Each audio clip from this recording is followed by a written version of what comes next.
Hey everyone, welcome to Inside Gaming. It's Sunday, with Sony and Microsoft releasing the PlayStation 5 and the Xbox Series X, respectively.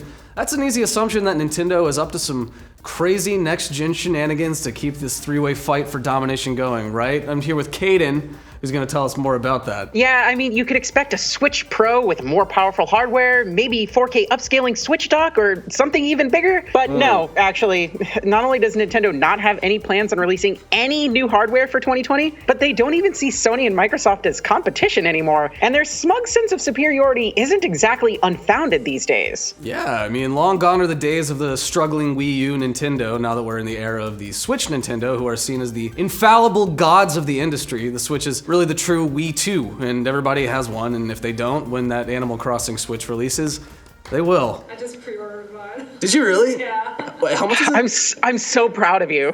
Thank you. So it's not sold out on pre-orders yet? No, not yet.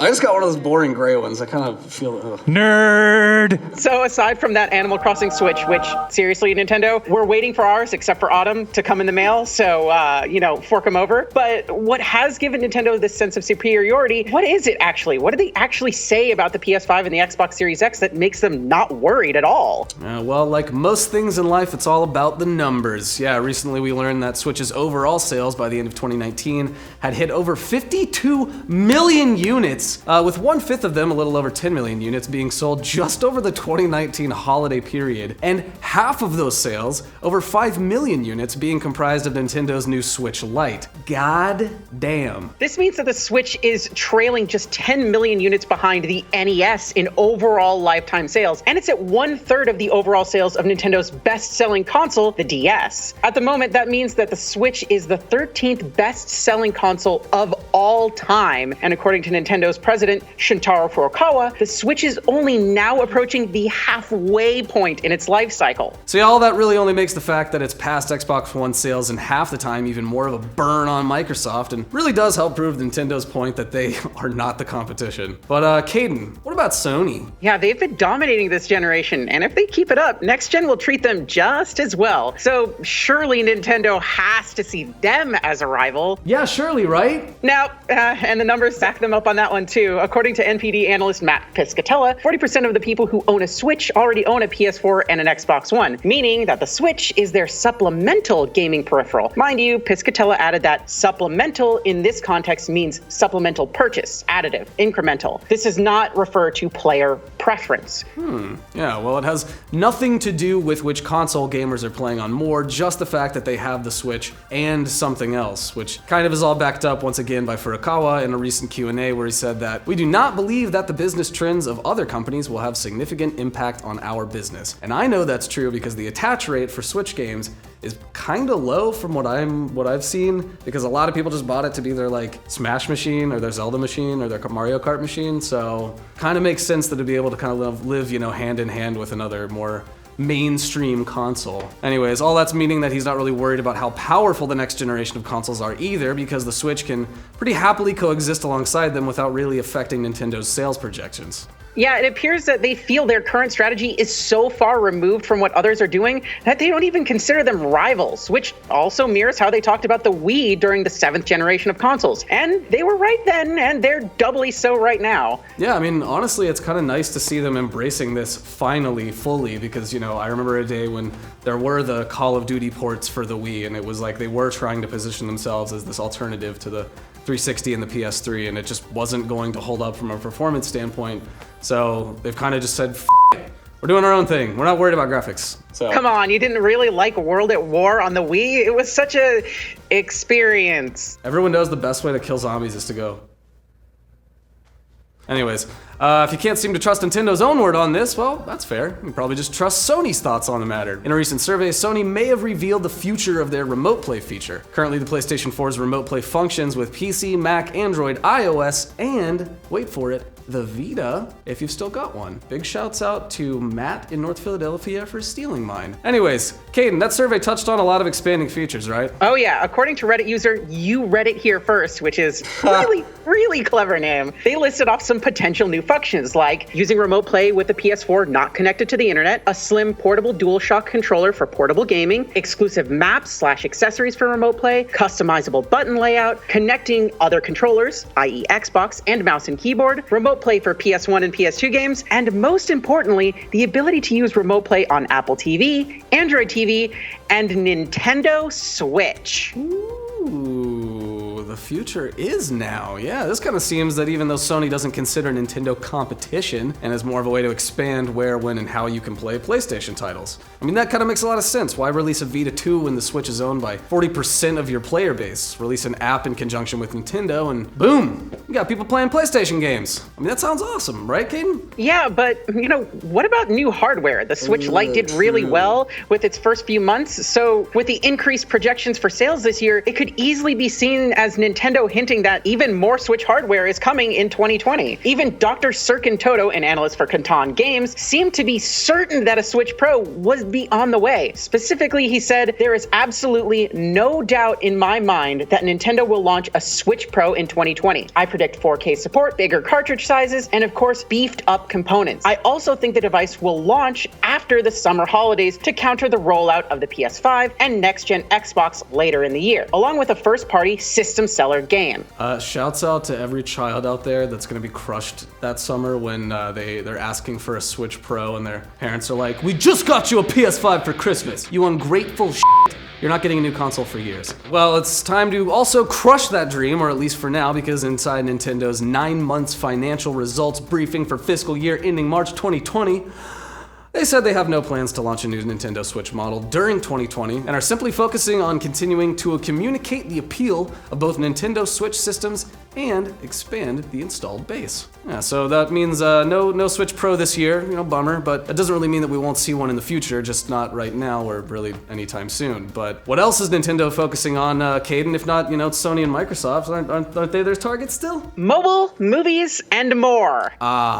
That makes sense. That reads. Yeah, it appears that growing into new audiences and media are key in Nintendo's efforts to maintain this forward momentum they and the Switch console have. And unlike the Wii era, they aren't just content on dominating one section of the market. They want it all.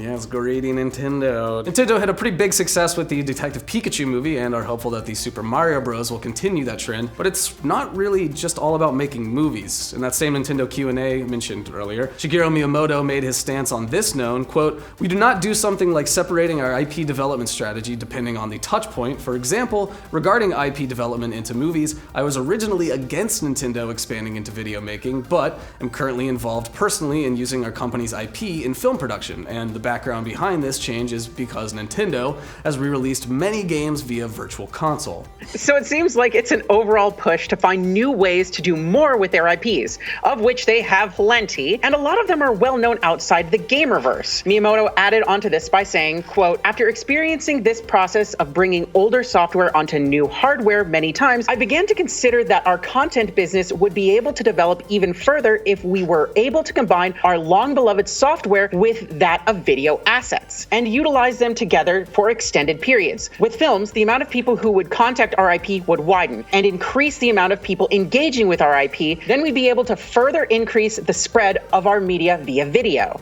Ooh, yeah, all that about brand recognition, yo! And we've touched on this before too, as far as widely known properties, Nintendo has had the market cornered for decades, but by limiting themselves to just video games, they've begun to hit a cap on their overall reach. Makes sense, It's where things like movies come in to remind your mom, who used to play NES, that Mario's still around and try and sell her a Switch after she watches a Mario movie. Of course, we'd be remiss if we didn't mention the elephant in the room, mobile games. Yeah, Nintendo hasn't been shy about shoving any and every IP they can onto mobile to reignite some passions for their properties while also making so much money. Excluding the Pokemon franchise, Nintendo's mobile efforts have grossed over $1 billion in revenue. Dr. Mario raked in about 5 million, Super Mario Run hit just under 80 million, Mario Kart Tour with nearly 90 million, Animal Crossing Pocket Camp hit over 130 million, and the new IP Dragalia Lost made over 120 million, despite not being an existing recognizable property. I've never even heard of Dragalia Lost, and that's a lot of coin. God. The big winner for Nintendo's mobile has been Fire Emblem Heroes, though, snagging over $650 million in revenue. What the hell? So if you're wondering why Byleth was added to Smash, it's probably got something to do with just how much money Fire Emblem is making Nintendo these days. That's it. You don't have to read into it any further than that. And they aren't done bleeding Fire Emblem dry just yet. On February 1st, Nintendo put out a 30-minute video on their mobile game YouTube channel detailing some big changes for the game's 3rd anniversary. Holy crap, this game's been out for 3 years. Yeah, God. Time flies when you're making cash. Yeah, that big announcement was Fire Emblem Heroes was adding a subscription service. Yeah, this new monthly subscription is called the F-Pass. Is that right? It's the Fat Pass. It's called the F-Pass. And it'll cost $9.50 per month. That's $9.50 to be clear, which is a lot of money. Comparatively speaking, I mean, like when you put those next to other like streaming services, you know, $9.50 is a pretty, it's not a super competitive price for what you're getting. But so wait, what is? Go give me the scoop. What's this Fat Pass all about? So the Fat Pass will give owners of it special heroes, skins, quests, expanded summoner support, a react function that lets you undo your last turn, and an auto start mode that has the game play itself until you run out of in-game stamina. Great.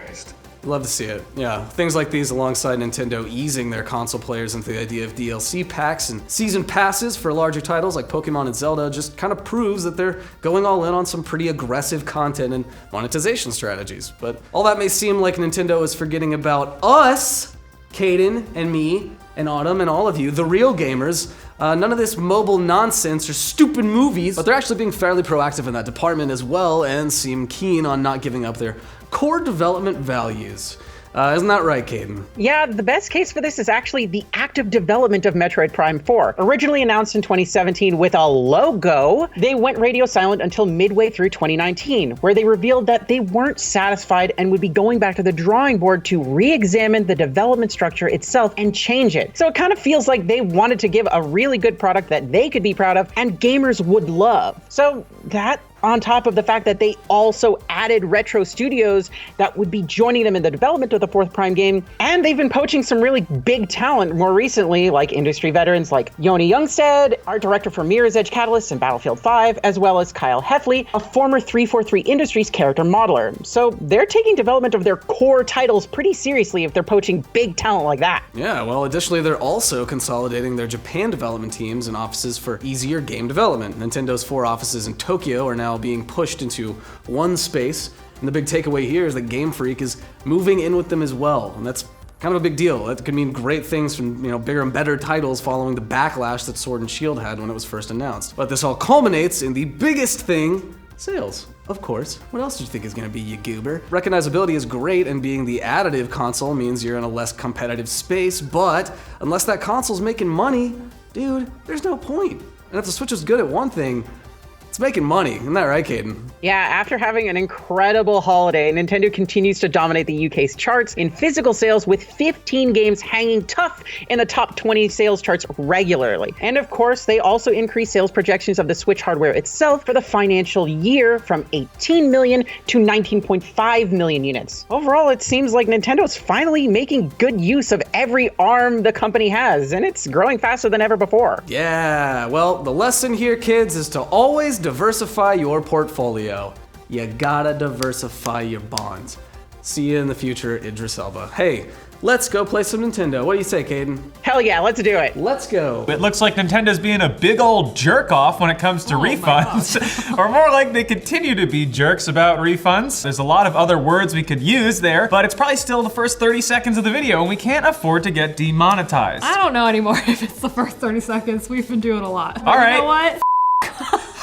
Oh no, not Sweet Nintendo.